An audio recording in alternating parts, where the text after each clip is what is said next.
Bismillahirrahmanirrahim. Assalamualaikum warahmatullahi wabarakatuh. Selamat pagi dan salam sejahtera bagi kita semua. Tapi pun, perkenalkan, nama saya Dr. Mulyanto Widodo, MPD, dosen pengampu pada perkuliahan ini, mata kuliah Pendidikan Bahasa Indonesia. Saya merupakan dosen program studi Pendidikan Bahasa dan Sastra Indonesia, jurusan Pendidikan Bahasa dan Seni pada Fakultas Keguruan dan Ilmu Pendidikan Universitas Lampung. Ya, sebenarnya saya sudah lama mengajar di Fakultas Kedokteran ini, bahkan sebelum Fakultas Kedokteran ini misah menjadi fakultas, dan sebelumnya Fakultas Kedokteran ini masih menginduk di Fakultas MIPA Universitas Lampung. Saudara mahasiswa yang saya banggakan, teman-teman mahasiswa yang saya banggakan, pada semester ini saya masih dipercaya oleh Fakultas Kedokteran, diberi amanah untuk bersama-sama dengan rekan-rekan mahasiswa nanti akan bertemu dengan saya setiap minggunya selama satu semester, 16 kali pertemuan. Mudah-mudahan kita dalam keadaan sehat selalu dan kita bisa belajar bersama melalui mata kuliah Pendidikan Bahasa Indonesia ini di Fakultas Kedokteran. Sebagai informasi, mata kuliah ini adalah mata kuliah umum dan wajib diikuti atau diambil atau ditempuh oleh seluruh mahasiswa di lingkungan Universitas Lampung, tidak terkecuali di Fakultas Kedokteran Universitas Lampung. Adapun mata kuliah ini diberi bobot sebanyak 2 SKS, walaupun sebelumnya di Fakultas Kedokteran mata kuliah ini berbobot 3 SKS, namun 2 tahun belakangan ini mata kuliah ini kembali berbobot 2 SKS, yang nantinya rekan-rekan akan bertemu dengan saya pengampu mata kuliah ini secara daring, dan nanti jika memungkinkan kita bisa bertemu dengan tatap muka. Lalu apa saja materi yang perlu kita pelajari selama satu semester ini?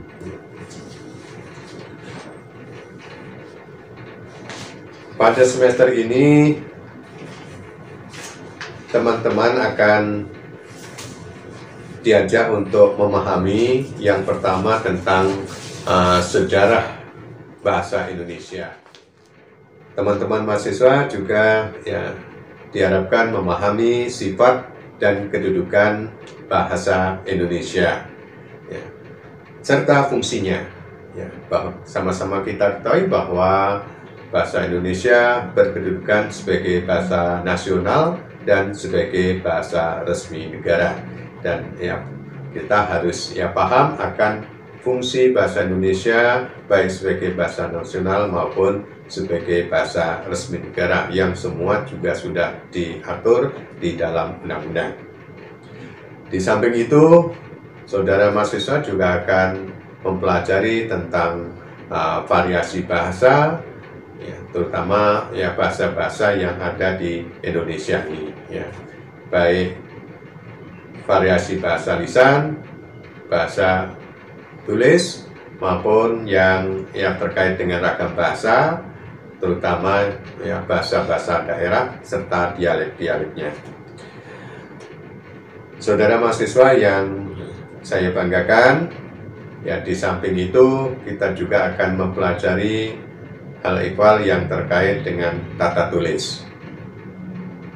Hal yang perlu dipahami yang terkait dengan tata tulis ini adalah yang terkait dengan penulisan yang sudah diatur di dalam Pedoman Umum Ejaan Bahasa Indonesia sebagai fondasi dasar perkuliahan ini. Kita tahu bahwa aturan-aturan penulisan sudah diatur dan ditetapkan, dan kita harus mengikuti aturan-aturan atau norma-norma yang ada di dalam buku pedoman tersebut, baik yang terkait dengan penulisan huruf, penulisan kata, penulisan kata gabung, penulisan kata depan, penulisan kata majemuk, penulisan angkat dan lambang bilangan, penulisan kata atau istilah asing, serta penggunaan punktuasi atau tanda-tanda baca. Semuanya ada di dalam buku pedoman umum ejaan bahasa Indonesia. Kemudian Anda juga akan diajak untuk memahami tentang struktur bahasa, baik yang terkait dengan struktur kata maupun yang terkait dengan struktur kalimat. Terutama untuk kalimat ini nanti akan ditekankan pada kalimat komunikatif atau kalimat efektif. Bagaimana kaidah-kaidah kalimat efektif ini perlu Anda pahami. Di samping itu nanti akan Anda pelajari juga hal yang lebih luas, yaitu yang terkait dengan penyusunan paragraf. Bagaimana penyusunan paragraf yang baik itu? Bagaimana ciri-ciri paragraf yang baik? Ini perlu Anda pahami. Kemudian Anda juga akan mempelajari tentang penulisan karya tulis ilmiah, termasuk plagiarisme. Nanti akan disampaikan oleh pengampu mata kuliah Pendidikan Bahasa Indonesia ini. Rekan-rekan mahasiswa yang saya banggakan, perkuliahan ini sepenuhnya nanti akan menggunakan V-Class. Sekali akan kita komunikasikan dengan menggunakan media lain seperti Kahoot, Quizzes, dan permainan lainnya. Namun yang perlu saya ingatkan, kendati daring melalui V-Class, perkuliahan ini tetap seperti kuliah yang biasanya, yaitu konvensional. Tiap pertemuan rekan-rekan nanti akan melaksanakan kegiatan seperti berdiskusi melalui forum yang telah disediakan, serta mengerjakan dan mengunggah tugas yang diberikan oleh pengampu mata kuliah ini.